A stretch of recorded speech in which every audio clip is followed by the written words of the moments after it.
और बुरा मत बोलो। लेकिन आज इंडी गठबंधन के 3 और बंदर आ गए। ये 3 बंदर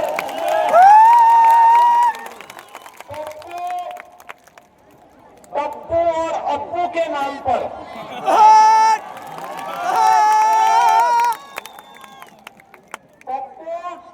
पप्पू और अप्पू के नाम पर पप्पू सच बोल नहीं सकता, कभी नहीं, अच्छा बोल नहीं सकता, पप्पू अच्छा देख नहीं सकता और अप्पू सच सुन नहीं सकता। इन लोगों को एनडीए सरकार के द्वारा किए गए विकास दिखाई नहीं दे रहे, उसकी खुशबू इनको सुनाई नहीं दे रहा है, दिखाई नहीं दे रहा है। ये उसके बारे में बोल नहीं सकते, सुन नहीं सकते, देख नहीं सकते और इसीलिए तो दुष्प्रचार कर रहे हैं। आपने देखा होगा कांग्रेस के नेता राहुल जी जब भी कहीं जाते हैं भारत के खिलाफ बोलते हैं, भारत के खिलाफ बोलते हैं, भारत को अपमानित करते हैं, विदेशी आक्रांता को मेवा मंडित करते हैं। और ये सभी ये जो 3 इंडी गठबंधन के 3 बंदरों की जोड़ी है, बहनों और भाइयों, ये 3 बंदरों की जोड़ी ये बिहार में खानदानी माफियाज को गले लगा करके अपना सरगर्द बना करके बिहार की सुरक्षा में सेंध लगाने का काम कर रहे हैं।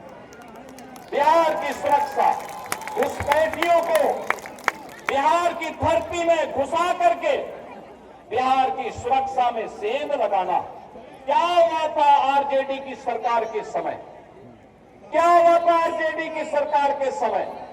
बहनों और भाइयों, आरजेडी की सरकार के समय में यहां पर बिहार के अंदर 70 से अधिक नरसंहार की घटनाएं हुई थी, 76 से अधिक नरसंहार की घटनाएं।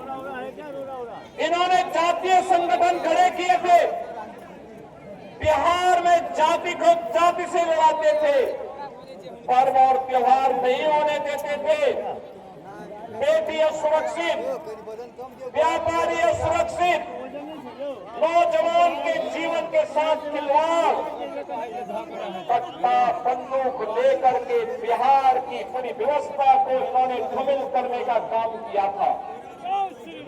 बहनों और भाइयों, ये वही लोग हैं जो आपको तो जाति के नाम पर बांटते हैं, घुसपैठियों को आमंत्रित करते हैं, आपकी आस्था के साथ खिलवाड़ करते हैं और फिर राष्ट्रीय सुरक्षा पर सेंध लगवाने का काम करते हैं।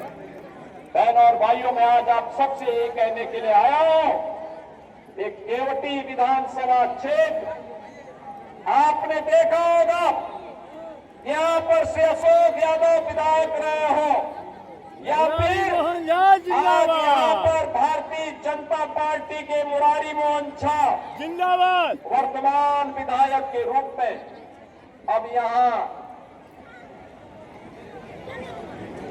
कोई भी दंगा नहीं है, कोई नरसंहार नहीं है, कोई अराजकता नहीं है। अब तो हमारी मिथिला भी चंगा है, विकास के पथ पर अग्रसर बढ़ने का काम कर रही है। और फिर भला क्यों नहीं विकास होगा, क्यों नहीं खुशहाली होगी?